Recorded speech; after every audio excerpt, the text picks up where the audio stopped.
the proud father of this beautiful bride this evening. First of all, I'd like to...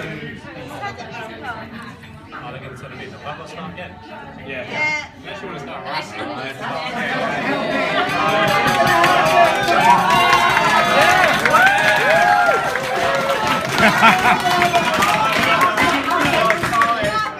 Sweet steak on the table about how long the speeches are going to take, so they've asked me to drag it out a little bit, and I might make 50% of the winnings. Yeah, I'd just like to welcome you all here today, and thank you all for taking the time out to celebrate Abby and Darren's wedding. I know many of you have travelled a long journey to get here, some as far as Germany and Hong Kong today, so really appreciate the effort. Hope you have a good day so far.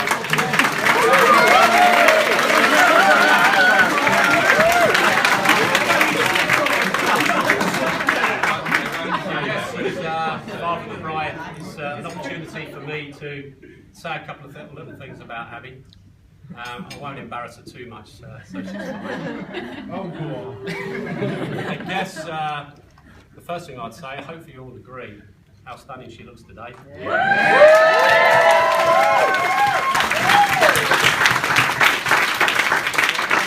But I guess if I take you back a few years, when she first came into this world, there was a slight moment of concern for both Alison and I. Excuse the imagery, but as she was being born, and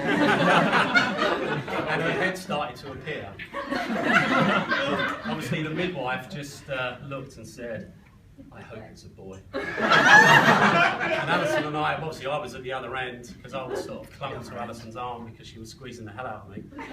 And we thought, what's that all about? And it was only later on, obviously Abby was born 2 weeks overdue.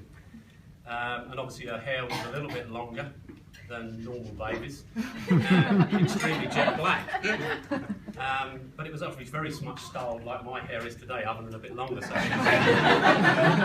there was plenty of black around the sides and the back, but very little on top.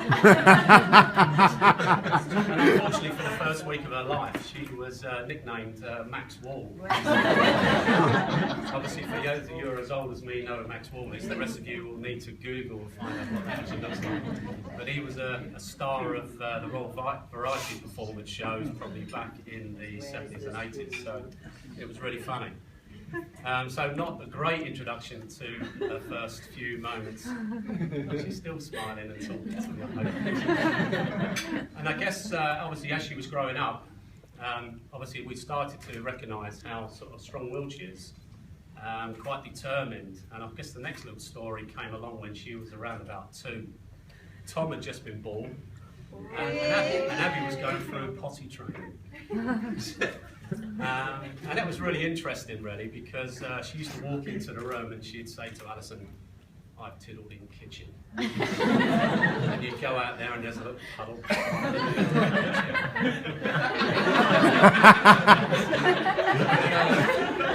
couple of hours later, she'd come strolling in. She said, "I tiddled in lounge." So obviously Alison had mopped it up twice now and thought to herself, "I need to sort of lay some ground rules." Remember, she's only just 2. But I think it was the fact that obviously Tom was around and there was a little bit less, and Abby wanted to be in there, wanted to be the focus. And Alison said to her, "Look, you can't tiddle in every room in the house. You're not allowed to tiddle in the rooms. You're not allowed to tiddle in the garden, Abby. So please use the potty." It's the whole idea of the potty training. So it went on later that day, and Abby comes strolling in with a big smile on her face. She looked at Alice and she said, "I tiddled in garage."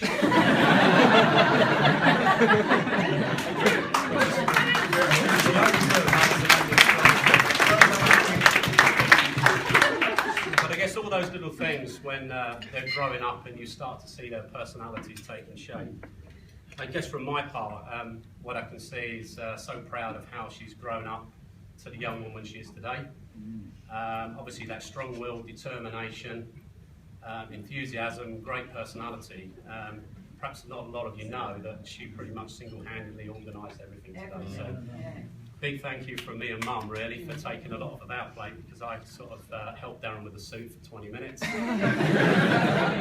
Signed a few cheques, picked a few colours, and then turned up this morning, and here we are. And this is the only thing I've had to really do. So, you know, thank you for growing up to be someone so wonderful in our life.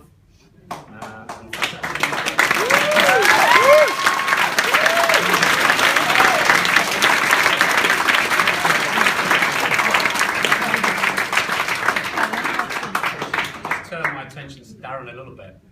The first thing I wanted to say was obviously he wanted to welcome him into the family officially today. Slightly strange, since he's been in the family for the last 5 or 6 years, to be honest. Ever since they met at university, they've been quite a close couple, so Darren's been part of the family for a lot longer than just starting today. And I guess over those years, one thing that Alison and I could see was how special he was to Abby. You can see their relationship maturing over the years, and it was really pleasing to see that obviously Abby was getting sweeter on him day by day. Yeah, there's a couple of things. I mean, the only thing I would say, he left Alison and I on tenterhooks, because when he decided that he was going to propose, he phoned Alison and said, look, let's meet down the pub. And Alison, what's this all about? She said, well, he's going to ask us, can you marry Abby? So we went down, and sure enough, he did. So Alison's terrible at keeping a secret.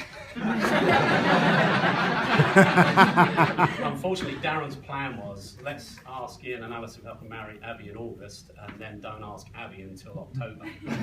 So it was really difficult for Alison to sort of keep stum for so many weeks, but we managed to do that. Not very talkative. Set tabs. Yeah, set tabs, yeah. And I guess the other thing that I've noticed, obviously, when Darren started to integrate with the family and come out, and this is a little story probably around.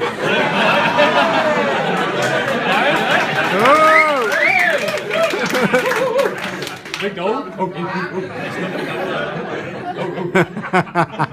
was more around the subject when Darren first got invited to special tea.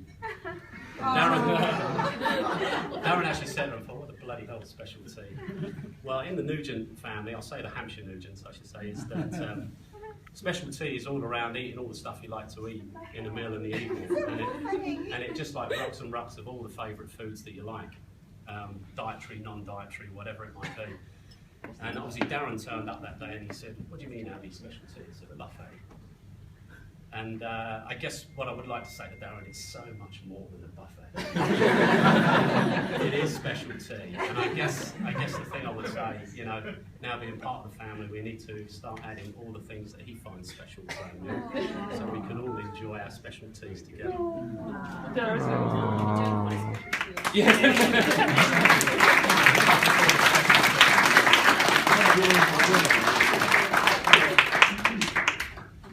Well, I guess what I was thinking was maybe I ought to give Darren a little bit of advice on how to get through the next few years.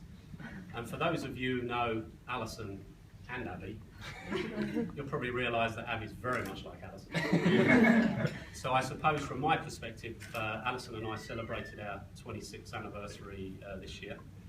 And I have sort of pondered over the last couple of days, how did that all happen? What is the secret? And I think in some respects it's more around sort of finding that balance. And I think every relationship needs that balance. And I guess Alison and I have found that balance, and it sort of runs around sort of two numbers really, 95%. 5%. And you can guess who gets the 5%. The 5% is me. But I guess again, when I thought about it seriously over those years, is the 95% of the things that go on in our relationship, I'm quite happy to go with the flow. Alison feels strong and positive about all that 95, but I'm quite happy with most of it. And it's only really the 5% that I tend to sort of dig my heels in and say, you know, this is what I want.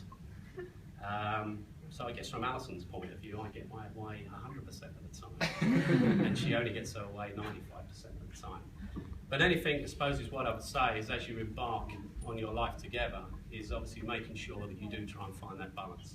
And I guess that's the key to success, in my opinion, to most relationships, that you need to find that balance between the both of you, and I'm sure it'll be successful. I guess, well, that's enough from me now. The only thing I would like to say to everyone, if you could please raise your glasses and toast the bride and groom. The bride and groom. I guess, and with that, I'd like to pass on to my new son-in-law, Darren.